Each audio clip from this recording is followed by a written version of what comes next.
This brother has devoted decades now, and certainly very much concentrated in the last several years, for justice for his father, justice for Marcus Garvey. We all remember the petition movement that started in 2022, where he gathered 100,000 signatures to get the administration to pardon, to issue a pardon for Marcus Garvey.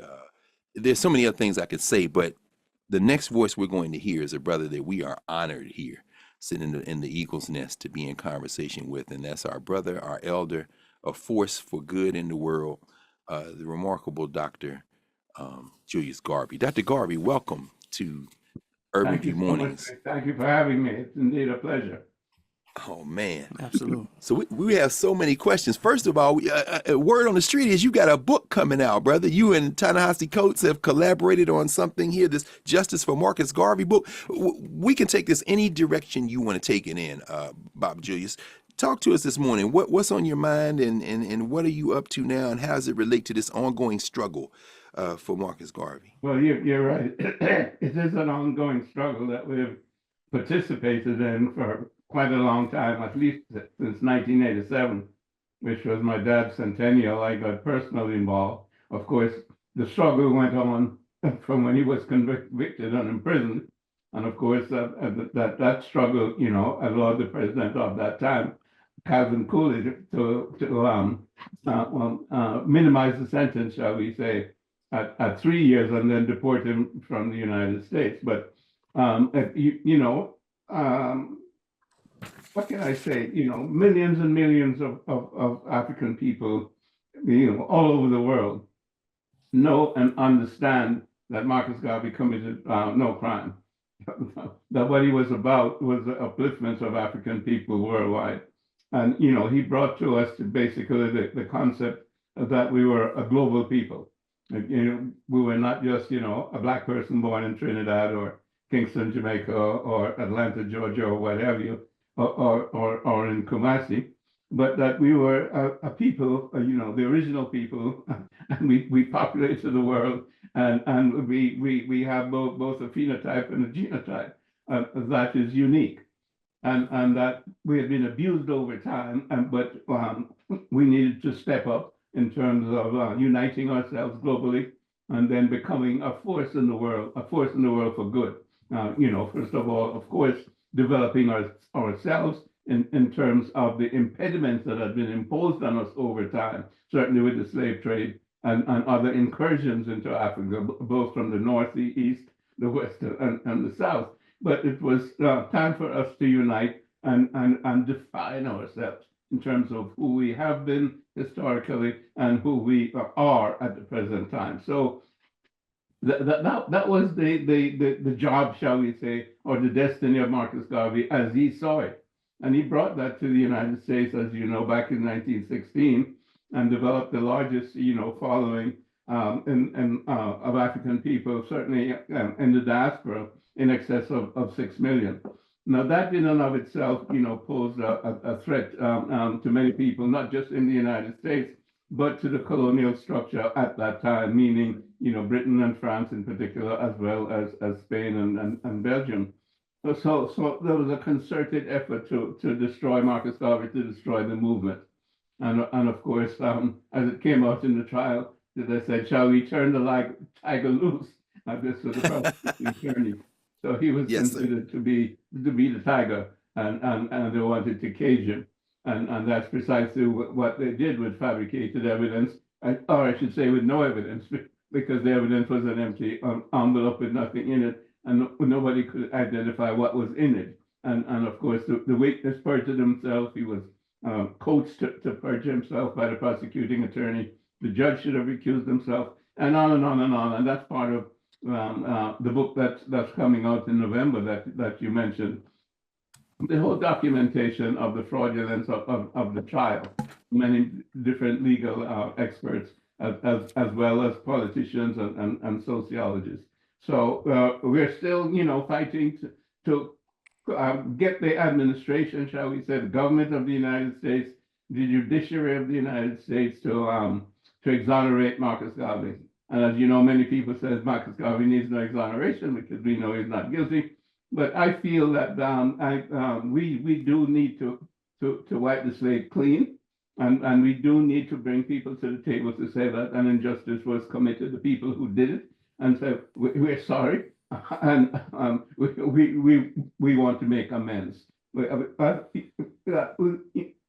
The only power that you have as an individual is to define your own reality, and then people have to accept that reality, because that's who you are, that's who you say you are, and that's what you live by. Now, if you can't do that, then you're under the power of somebody else, and that's how I feel about Marcus Garvey. That's how I feel about myself. That's how I feel about African people. We have to define who we are, and then people have to accept that. Otherwise, we won't deal with them in terms of work, in terms of play, in terms of economics, and in terms of politics, whatever. They can go their way, and we can go our way. But if you want to function, then you have to function in the way in which I see myself, and I say that we can function that way. But I'm not going to be defined by somebody else, and be a part of somebody else's reality that does not validate my reality. Yeah. I don't know if I said too much. Now, when you back, but no. Let me follow up. That was a lot of things in terms of people saying, well, why are you doing this in terms of exoneration? We know he's not guilty. We hear that yes, sir. a lot. Yes, sir. What, so, Dr. Garvey, before the months go jump in a second, I just wanted to take an opportunity because you just had a birthday. I think it was the 16th of this month. Talk about Black August. Yeah. To maybe say a few words about your family, including your mother. I remember the first time I read Garvey and Garveyism, and was so impressed, of course, with your friend, the late John Henry Clark, saying that Amy Jakes Garvey, your mother, at a personal expense, made sure that the story of the UNIA in that book, UNINACL, made it into the library of every HBCU in the country. Amy Jakes Garvey paid for it to be. You remember your parents, and people think, oh, Marcus Garvey, that was a long time ago. Right. No, it wasn't that long ago. But before Lamont jumps in, he's about to jump in. I wonder if you could share with just a little bit of your early childhood memories of that remarkable family that you come from. Yeah, my early childhood memories of my dad are really that early childhood memories, because the last time I saw him was in England, and I was 5 years of age, and we were coming back to Jamaica at that time. My dad moved to England in 1935, and we went over shortly after, and we stayed there and came back in 1938, actually. And my dad died in 1940, so we were never reunited as a family. As you know, that was the beginning of World War II. So that was difficult times, all around. And at that time, actually, my brother had arthritis, and as a matter of fact, I just saw a picture of that time when we were on the boat, and he had crutches under his arm. Because that right knee could not be straightened out, and he needed to get back into a sunny climate instead of the damp weather of England and London. So we came back to Jamaica at that point in time. So the memories are, they're fun memories, but they're the memories of a 5-year-old boy. And certainly most of what I know about my dad in terms of a young man growing up, I learned from my mother before, of course, learning myself in terms of reading, etc., etc. But my mother was his twin, shall we say, better half, other half, whatever. But she mirrored this ideology, and she was very self-determined in her own right. As a matter of fact, they had quite a fight about us coming back from England to Jamaica, because he wanted us there with him. And my mom was worried about, our health, and certainly my brother's health. And that the alternative was to go to the south of England, to Kent, where there was some sun. But Kent is like Jamaica in terms of sunshine. So my mother was concerned about us in that sense. And she took the opportunity when my dad went off to Canada on one of his trips. And she brought us back to Jamaica. So he was mad, because he wanted us all together. But I think she made the right choice, and I think he recognized that over time because, like I said, World No War II question. broke out, and as a matter of fact, Yeah. the house down where he lived was bombed. So that would have been Mm. serious overtime for all of us as a family. But my mother was a very strong woman, No very question. determined. And it's interesting. Obviously, my dad was also a very strong person, very determined, very confident. Yeah. But they didn't really go head to head, except over that one incident, as far as I know. But they complemented each other. But I think my mother also helped him in terms of clarifying his thinking. That's what she used to tell me. He would bounce ideas off her, and Yes. she would critique it or what have you. And so she was up to Yes. that because she was well educated in her own right. And she was well read. Both of them were very well read, an extensive library. We grew up with that. But she was definitely Yeah. 100% a Garveyite. And as you mentioned, when he was imprisoned in the United States there from 1925, she collected his editorials as well as speeches and other things that he had written and came up with the Philosophy and Opinions of Marcus Garvey, volumes 1 and 2. Of course, she Yeah. checked it out with him in Mm. terms of him being in prison in Atlanta and so on and so forth, and he approved. But then she was the one that really publicized that in terms of, as you mentioned, getting it out to, shall we say, key people or key places so that people would understand the message of Marcus Garvey, the message of the UNIA, Yeah. ACL.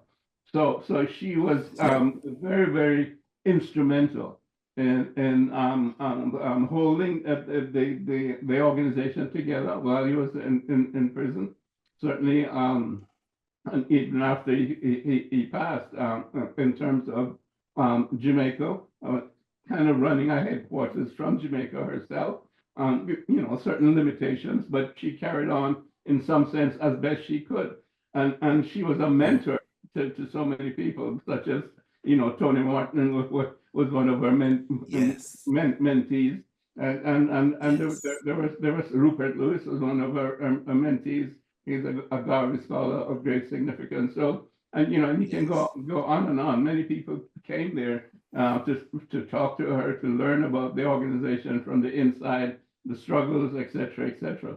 So she Yeah. really was And a true Garvey, I want to ask you something very, very and she quickly. raised both We myself got and like my brother in two that minutes way. left. Um, so you talked about exoneration, right? And I talked to an associate of mine who, and I said we would be spending some time on this topic today, and he's in law enforcement. He said, well, at the FBI headquarters, there's kind of a display where the FBI acknowledges and kind of recognizes his innocence. And it has kind of an apologetic tone from what I was told. I haven't seen it myself. What do you think is the holdup as far as the U.S. government overall taking the same position with regards to declaring his ultimate innocence? Mm. Well, it's a political issue from that point of view, and it's sort of egg on your face. The administration would have to say that we committed an injustice, and of course, sort of people who consider themselves superior don't want to say that they did anything wrong. But it is clear that that's the situation. The documentation is tremendous in that sense. So it has been passed on from quotes one president to another president. We first made our application, our presidential application to Barack Obama at the end of his second term.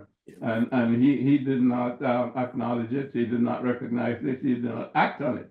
And we have done the same with President Biden and Vice President Kamala Harris.